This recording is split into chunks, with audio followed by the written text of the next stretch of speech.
दोबारा बाबरी मस्जिद का निर्माण एक कतई देश मंजूर नहीं करेगा। हमारे ब्लड में है कि बाबर के नाम पर बनने वाली वो हर चीज का विरोध करेंगे। योगी बाबा जो कहते हैं ना, वो प्रेम से हिदायत देते हैं। उनके हिदायत को समझने की जरूरत है। नहीं समझ पाएंगे तो पिछवाड़ा भी लाल करते हैं, बुलडोजर बाबा हैं वो।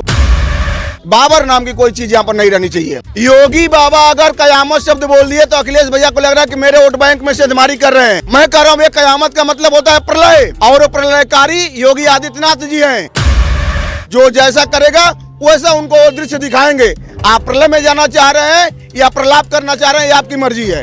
योगी बाबा का मतलब यही है कि कयामत का मतलब प्रलय। किसी को भी अच्छा नहीं लगता कि आक्रांताओं के नाम से किसी भी देश का उसका पूजा महिमा मंडन किया जाए, इसके लिए किया हूँ। आप क्या कहना चाहेंगे कि जिस तरह से बजट सत्र आप देख रहे हैं चल रहा है, वहीं एक तरफ बजट की बात हो रही है, दूसरी तरफ बाबरी मस्जिद की बात हो रही है कि कल योगी आदित्यनाथ ने कह दिया कि कयामत आने तक बाबरी नहीं बनेगी। और उन्होंने एक और चीज कहा कि अगर यूपी में रहना है, भारत में रहना है तो कायदे में रहो, तभी फायदे में रहोगे। अगर कायदे में नहीं रहे तो पुलिस प्रशासन के साथ खिलवाड़ किया तो सीधे जहन्नम का रास्ता मिलेगा। क्या कहना चाहेंगे इन सभी बयानों पर? हमारे योगी बाबा की एक एक बात सच है, और वो कहते हैं दिल से, हृदय से कहते हैं योगी बाबा, क्योंकि वो सनातन से जुड़े हुए हैं और हिंदू हृदय सम्राट हैं। वो कहते हैं कि छेड़ोगे तो छोड़ा नहीं जाएगा। शासन प्रशासन और संविधान के व्यवस्था के खिलाफ जाओगे तो मिट्टी में मिला दिए जाओगे। यही बात वो प्रेम से कहें या आंखों में सैलाब रख के करें, ये समझने वालों को समझना चाहिए। अगर प्रेम की भाषा नहीं समझोगे तो प्रतिशोध की भाषा से समझाया जाएगा। अगर कायदे से नहीं समझोगे तो फायदे में नहीं रहोगे। वो बिल्कुल सही कहे हैं कि जो बाबर आया लूटपाट मचा के चला गया, उस बाबर के नाम पर यहाँ पर बाबरी मस्जिद बनने का क्या मतलब है, क्या तुक बनता है? आप अशफाक उल्लाह खां के नाम से बाबरी बनाइए, आप अब्दुल कलाम के नाम से बनाइए, आप अपने नबी साहब के नाम से बनवाइए, मोहम्मद साहब के नाम से बनवाइए, उसका इस्तेमाल करेगा, पूरा कौम करेगी, इस्तेमाल करेगी। लेकिन आप बाबर एक लुटेरा है, उसके नाम पर बाबरी, एक बाबरी बनाने में तो हजारों लोग शहीद हो गए, बलिदान देना पड़ा। फिर बाबरी बनाओगे, फिर क्या वही उसी तरफ मोड़ना चाह रहे हो? तो बिल्कुल नहीं, ये कतई देश मंजूर नहीं करेगा। दोबारा बाबरी मस्जिद का निर्माण एक कतई देश मंजूर नहीं करेगा। वो चाहे हिंदू हो चाहे मुस्लिम हो। सच्चा मुसलमान भी उसका विरोध कर रहा है, एक सच्चा देशभक्त मुसलमान भी उसका विरोध कर रहा है।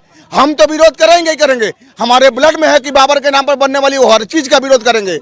लेकिन मुसलमान भी हमारे साथ खड़ा है कि उस बाबर के नाम पर पुनः क्यों वही रंग दिया जा रहा है, वही रूप दिया जा रहा है कि फिर से दंगा हो, फिर से इस तरह की स्थितियां पैदा हो।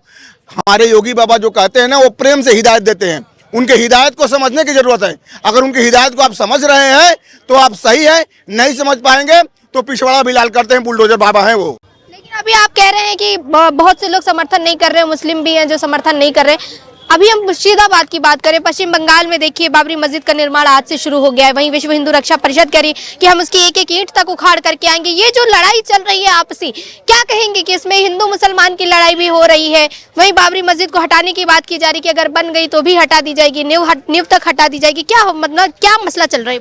देखिए, ये तो एक राजनीतिक रंग है, और राजनीतिक रंग मंच में ये उसी को रंग देने का ये तरीका है कि चुनाव आने वाले हैं पश्चिम बंगाल में, असम में भी चुनाव होने वाला है, 4-5 राज्यों में चुनाव होने वाला है।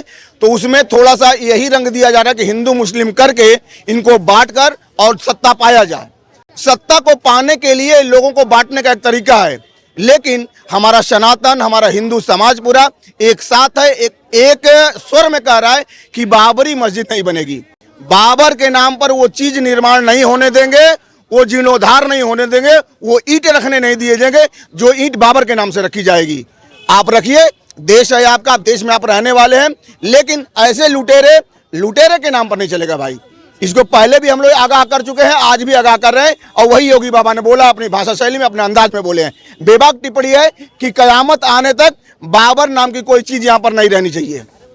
यही कयामत आएगी भैया, कयामत से कयामत तक ये सब चीजें हैं। कयामत का मतलब होता है हमारी भाषा में प्रलय। कयामत को उर्दू अरबी में कहा जाता है, हमारी भाषा में हिंदू में कि प्रलय होना, तो वो प्रलय ही कयामत है। प्रलय जब आएगी तो देखा जाएगा। लेकिन अभी तो जो चल रहा है, ये बाबर नाम की चीज, बाबर नाम की कोई चीज यहाँ पर नहीं रहनी चाहिए। एक और तर्क की बात हम करते हैं कि अखिलेश यादव का एक तर्क सामने आया जिसमें वो कह रहे हैं कि मुख्यमंत्री योगी आदित्यनाथ जो कि पक्के सनातनी है, उन्होंने कयामत शब्द का इस्तेमाल किया है। वो कयामत शब्द को लेकर के इस समय राजनीति कर रहे हैं। क्या लगता है अखिलेश यादव के पास कोई और मुद्दा नहीं बचा क्या राजनीति?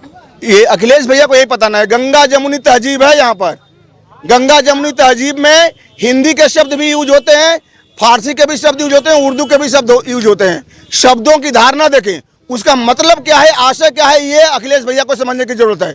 अगर कयामत बोल दिए तो उनको लगा कि हमारा वोट खींच रहे हैं। योगी बाबा अगर कयामत शब्द बोल दिए तो अखिलेश भैया को लग रहा है कि मेरे वोट बैंक में सेंधमारी कर रहे हैं। मैं कह रहा हूं, ये कयामत का मतलब होता है प्रलय, और वो प्रलयकारी योगी आदित्यनाथ जी हैं। जो जैसा करेगा वैसा उनको वो दृश्य दिखाएंगे। आप प्रलय में जाना चाह रहे हैं या प्रलाप करना चाह रहे हैं, ये आपकी मर्जी है। योगी बाबा का मतलब यही है कि कयामत का मतलब प्रलय। जी, प्रलय। चलिए, ये प्रलय लगता है कि आने वाला नहीं है। चलिए, एक सवाल और है आपसे कि आज आप देख रहे हैं कि यूपी में बजट सत्र चल रहा है और बजट भी पेश हो गया है। 9,12 करोड़ के लगभग का बजट है। क्या लगता है इस बार जिस तरह से किसान आस लगाए बैठे थे, क्या किसानों को कोई फायदा होगा, क्या युवाओं को फायदा होगा इस बजट से? देखिए, बजट सोच समझ के बैलेंस संतुलित बजट आया है और रखा गया, जिसमें किसानों को विशेष तौर से रखा गया है, युवाओं के लिए बजट रखा गया है, राज्य की और प्रदेश की तकनीकी व्यवस्था को आगे बढ़ाने के लिए जो मूलभूत आवश्यकता है प्रदेश के, जो शिक्षा, स्वास्थ्य, सड़क, रोजगार, इस पर वो ध्यान में रखते हुए इस बजट को रखा गया है। और ये कारगर बजट साबित होगा, सफल बजट है, क्योंकि योगी आदित्यनाथ के नेतृत्व में अगर ये बजट आ रहा है तो ये बजट सबके लिए कल्याणकारी होगा, सबके लिए हितकारी होगा। वो बजट है, संतुलित बजट है। इसकी हम सराहना करते हैं, तारीफ करते हैं योगी बाबा की। यानी कि बजट भी इस बार अच्छा आया है। बिल्कुल, सभी लोग सराहना कर रहे हैं, सभी लोग प्रशंसा कर रहे हैं कि बजट बिल्कुल सही है। प्रदेश को जो जरूरत है, जो तत्कालिक बजट है और जो दूरदर्शिता के हिसाब से भी ये बजट उत्तम है, बढ़िया है। आज कांग्रेस के जो प्रदेश अध्यक्ष हैं अजय राय, उन्होंने प्रेस कॉन्फ्रेंस की, उसमें उन्होंने कहा कि ये जो बजट है ये पूरी तरह से बेकार बजट है, किसी के लाभकारी नहीं है। किस तरह की बयानबाजी चल रही? कांग्रेस के बारे में बात, कांग्रेस विपक्ष में बैठा हुआ है और विपक्ष में बैठने के लायक भी नहीं है, फिर भी बैठा हुआ है। उसका काम ही है कि न चाहते भी कमी निकालना, कमी नहीं दिखेगी तो भी कमी दिख जाएगी। ये मैं कहा ना कि नजर का दोष नहीं, उसके नजरिए का दोष है। दृष्टिकोण बदलेगा, सब कुछ अच्छा नजर आएगा। योगी बाबा भी अच्छा नजर आएंगे, योगी बाबा का शासन सत्ता भी अच्छा नजर आएगा। इसीलिए कांग्रेस को हिदायत है। जिस तरह से आपने देखा होगा कि योगी आदित्यनाथ ने एक बयान दिया कि कयामत आने तक बाबरी का ढांचा नहीं बनेगा, क्या कहना चाहेंगे कि बाबरी का ढांचा कभी बन पाएगा या नहीं? देखिए, बाबरी के नाम से लोगों को आपत्ति है। बाबर यहाँ का, हिंदुस्तान का अगर मुसलमान नहीं रहा, अशफाकुल्ला खान रहे, तमाम अबुल कलाम रहे, का नाम वो रहे, अब्दुल कलाम रहे, मिसाइल मैन है, तमाम ऐसे बड़े मुसलमान है जिसका देश ने बड़ा सम्मान दिया, उसके नाम से बनता तो कोई एतराज नहीं है। इसका एतराज है कि बाबरी जो है बाबर के नाम से है और बाबर इस देश का नहीं, इसके लिए क्या एतराज है। और मस्जिद से कोई एतराज नहीं है, बाबर के नाम से एतराज। हाँ, इसीलिए कहेंगे क्योंकि किसी को भी अच्छा नहीं लगता कि आक्रांताओं के नाम से किसी भी देश का उसका पूजा महिमा मंडन किया जाए, इसके लिए किया हूँ। लेकिन कुछ लोगों को भा रहा है ना, इसीलिए तो आप देखिए कि ना अखिलेश यादव आवाज उठा रहे हैं, ना ममता बनर्जी कह रही हैं कुछ। और जब राम मंदिर की बात थी तो लोग कह रहे थे कि वहां पर मंदिर नहीं बल्कि हॉस्पिटल होना चाहिए, स्कूल होना चाहिए। क्या कहेंगे कि अब बाबर से इतना प्रेम झलक के सामने आ रहा है, क्यों है? ये देखिए, राजनीति बहुत गंदी चीज है।